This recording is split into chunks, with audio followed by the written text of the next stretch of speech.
Hello, everyone.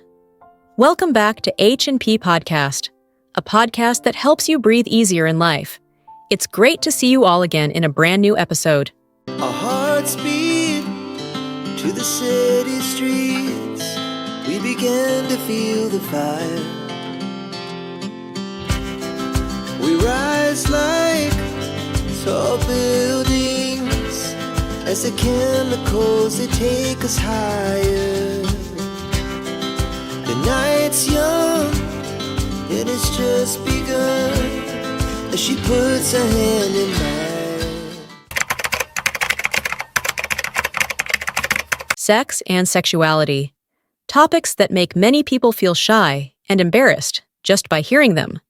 However, it is precisely this shyness and embarrassment that create significant gaps in our knowledge, and sometimes even lead to misconceptions.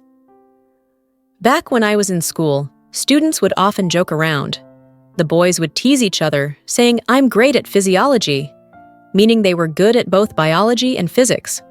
But ironically, some of them were terrible at 8th grade biology, yet still claimed to be physiology experts. I'm not sure how the curriculum is structured nowadays, but when I was in middle school, 8th grade biology covered a lot about the human body. And yet, it wasn't just the students who felt awkward discussing these topics. Even the teachers were hesitant and reluctant to elaborate on them.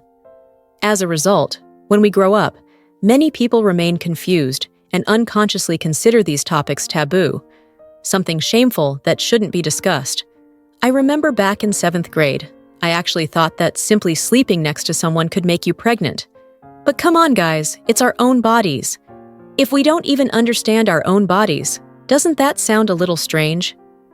Sex and sexuality are related but not the same. Many people feel even more uncomfortable hearing the word sex than sexuality. However, in Western countries, I find it fascinating how open and comfortable people are with these topics. They even have entire bookshelves dedicated to the subject, filled with detailed, comprehensive guides on every aspect of it. And people browse these books thoughtfully, seriously contemplating the information. Over there, sex is treated as something completely normal. Because of this openness, children gain knowledge early on and are less likely to be misguided. I hope this podcast helps you connect with your own body, understand why your loved ones act and behave the way they do, and ultimately, correct any misconceptions or false beliefs so that you can navigate these matters more appropriately. Sex, depending on the perspective of each person, or even each species, is entirely different. For all animals except humans, the sole purpose of sex is reproduction. But for us humans, we have the phrase make love, which means sex can stem from love, or rather, it is love. However, in certain communities, such as Christianity, sex is viewed as a sacred gift from God, something to be cherished and not abused. They believe it should only be used for reproduction, to create the next generation, God's children. Meanwhile, those who follow zoocentrism, a philosophy that prioritizes animal perspectives, find human sexual behavior quite peculiar.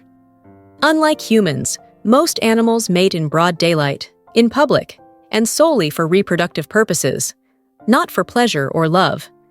As I mentioned earlier, perspectives are neither right nor wrong, only a matter of what is appropriate or not. As long as a perspective doesn't harm anyone, I don't intend to dwell on it too much in this podcast. But have you ever wondered, like I have, why human sexual behavior is so different? Why are humans the only species that find pleasure and excitement in sex? This behavior is completely distinct from other animals. Today, there's a theory that explains this unique human tendency towards spontaneous sexual activity. It's due to what scientists call concealed ovulation. In other words, neither men nor women can naturally detect when a woman is ovulating and most fertile. In contrast, for many other species, ovulation is highly visible. The female emits distinct scents, makes specific sounds, or behaves differently. For example, arching her back in front of a male and exposing her reproductive organs. For these animals, sex is not about pleasure. It is inseparable from reproduction. But humans are different.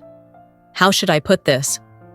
In other words, I feel that women always try to express their charm, overdress, not just when they want to conceive, but all the time. Makeup, sexy outfits. So why do humans experience silent ovulation instead of displaying physical traits like other animals, such as bright red buttocks or loud vocalizations? Darwin's theory of evolution provides a fairly comprehensive view of human reproductive mechanisms. Millions of years ago, when humans lived in tribes and waged wars against each other, the victorious tribesmen would kill the defeated tribesmen and children. Because of this, to protect their offspring, women evolved to have silent ovulation. No man could be certain if a child was his, so all men believed they were the father and, as a result, spared the children's lives, while also providing for and protecting the mother and child. Conclusion: sex happened continuously because no one knew exactly when a woman was most fertile. Moving on to the next part, I will talk about the pleasure of sex. Sex can bring pleasure, but not everyone enjoys it, and often it's women who don't. There are two reasons.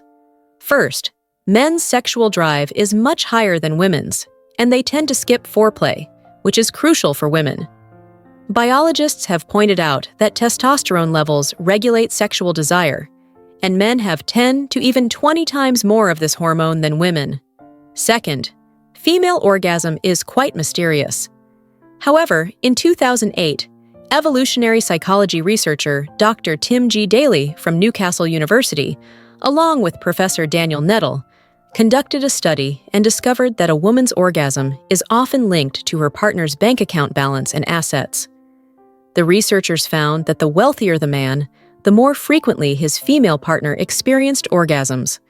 While many factors influence a woman's level of pleasure, money appears to be one of the most significant.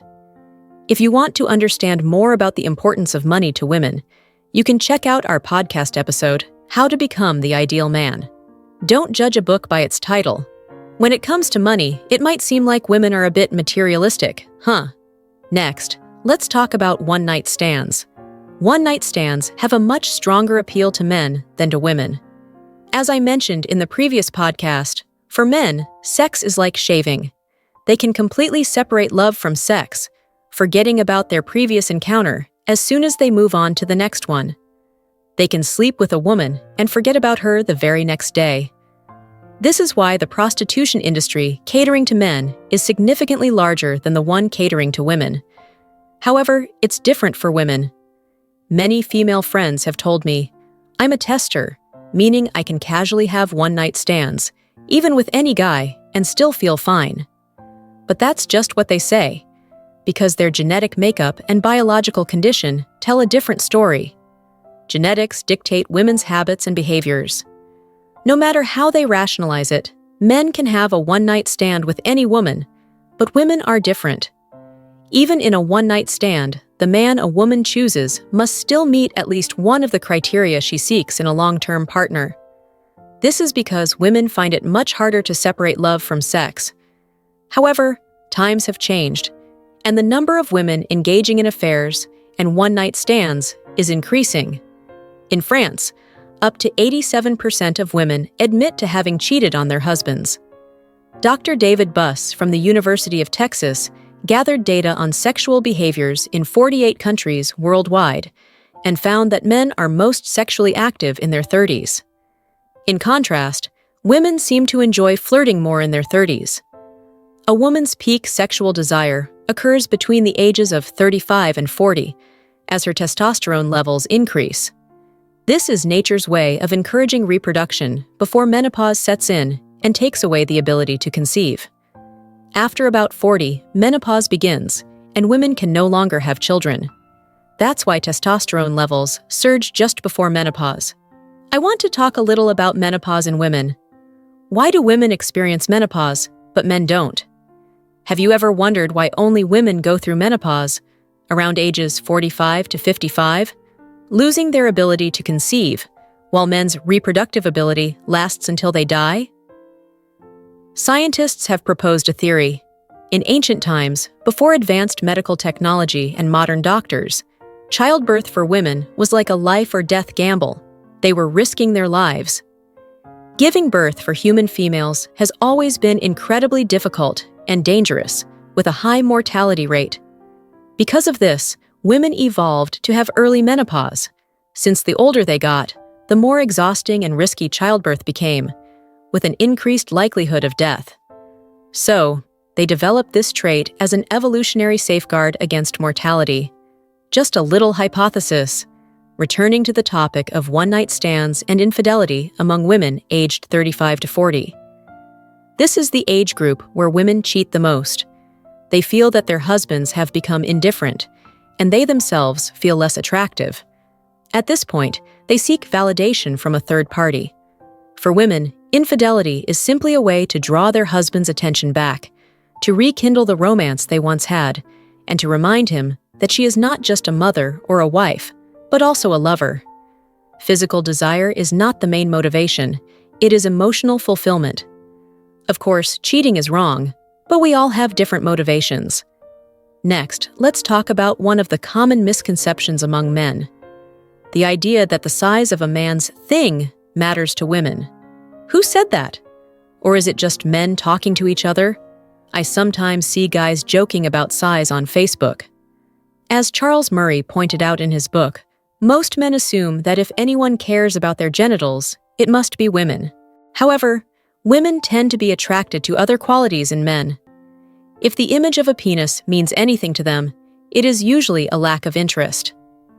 According to the study by Daly and Nettle that I mentioned earlier, a man's ability to provide financially is what truly excites women in a sexual context. And when combined with Dr. David Schmidt's data, it is attention and respect that matter. Size is nowhere near as important as you think. For comparison, the average penis length in chimpanzees is about 5 centimeters, in orangutans about 7 centimeters, but in men, it can reach 12 centimeters. Even though these primates have larger bodies than humans, they function just fine. One biological explanation for the exaggerated development of male genitalia is the need to show off to one another. If you compare sizes and think it makes you more masculine than your friend, that's entirely up to you. But if you mistakenly believe that size is linked to a woman's sexual pleasure, then you're completely wrong. I hope this podcast has helped clear up some misconceptions and that you won't hesitate to learn more about sex and sexuality. After all, this is our own body we're talking about.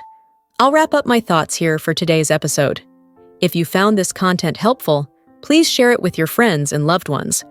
And as always, since YouTube's algorithm prioritizes videos with more likes, if you enjoyed this video, please hit the like button to help more people discover our podcast. Thank you for tuning in, and I wish you all a peaceful evening.